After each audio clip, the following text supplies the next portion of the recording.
No, it's look. Go look for the bowl. Isn't it the name? Yeah, it's a sparkling thing right there. Go get the bowl. Oh, never mind. It's a bottle. It's a sink.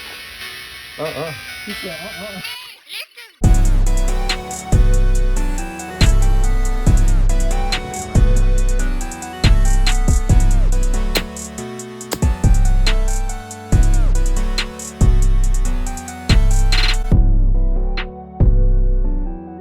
Okay, so the topic of this video is going to be different types of stress and how to cope with them. So there's a lot of different types of stress, but like the main ones would be like eustress and distress, basically.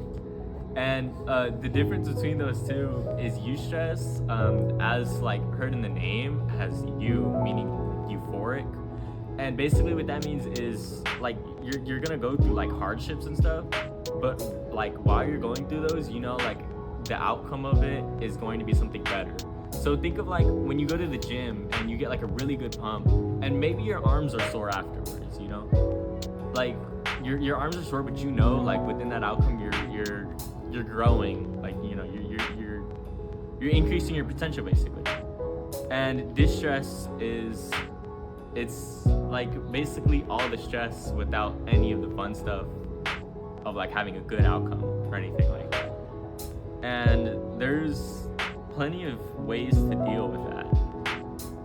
And the ways that I like to deal with it are through my hobbies and stuff like that. And so like, you know, like I skate, you know, like I make music, I DJ.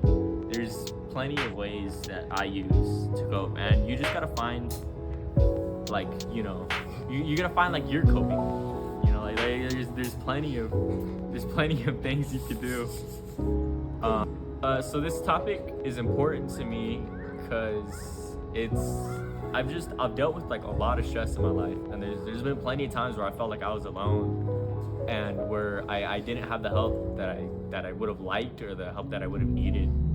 And when music and skating came into my life, and DJing and stuff, and when I found those hobbies and I picked up those passions, it really helped me cope with the stress that I was already dealing with. And I felt like without that stuff, I would have been in a way worse place than like I am now.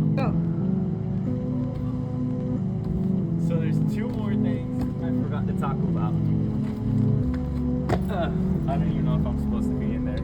But okay, so there's two other types of stress I forgot to talk about. So, and then they're more like long-term kind of stress. So you have chronic stress, and you also have a short-term kind of stress, which is like acute stress. Now, chronic can last from like months to even years to fully dissipate, while acute stress usually lasts from a day to like a month. Alright, so the reason I chose this for like college and career readiness is it's gonna be very, like, stress is gonna be very, very prominent in college. Like, you're gonna be dealing with stress, like a lot of it, whether it be through assignments, you know, maybe through like friendships even, or stuff like that, you know. Like even now, like high school is pretty hard, you know. There's a lot of stress, but that doesn't even come close, at least from what I've heard from friends that I went to college. It doesn't even come close in terms of stress. And really knowing how to deal with that stress and how to cope with it is it's very helpful. Like, it'll help you in the long run 100%.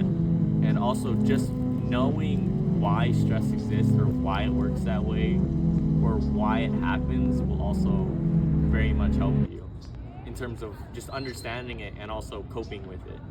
Jonathan, how do you deal with stress? I deal with stress by listening to music, and then if it's really stressful, I go on a walk with it too. It really helps out, the music and the walk, to change the scenery, the lyrics and the music sometimes helps out too. That's how I do it. How do you deal with stress, Miss Sarah? I like to read books to cope with stress. That's pretty fire, miss. What type of books do you read? I like to read action novels. Yeah, I like. That's pretty fire, miss. Yeah. Okay. Bye, miss. Bye. I'm driving the boat, guys.